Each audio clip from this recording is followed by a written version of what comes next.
भगवान शिव को जब भी याद करते हैं, उनकी एक अलौकिक छवि जहन में उभरती है, जिसमें उनके इर्द गिर्द सर्प, त्रिशूल, त्रिपुंड और नंदी का बसेरा रहता है। महादेव का रहन सहन और गण सभी देवताओं से भिन्न है। शरीर पर भस्म रमाने और हिरण की खाल लपेटे भगवान शिव के अनेकों रूपों की कथाएं प्रचलित हैं।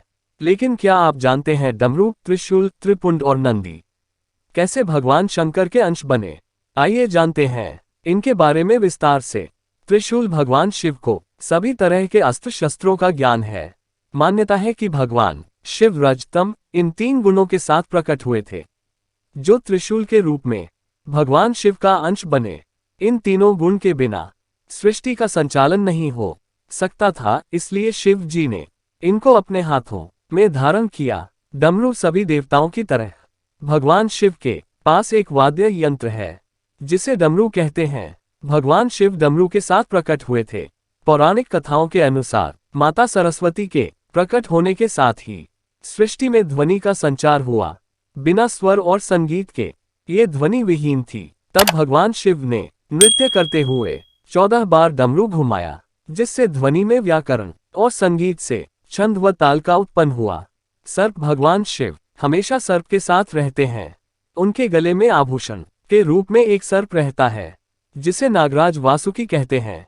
समुद्र मंथन के समय इसी नाग का प्रयोग रस्सी के रूप में किया गया था।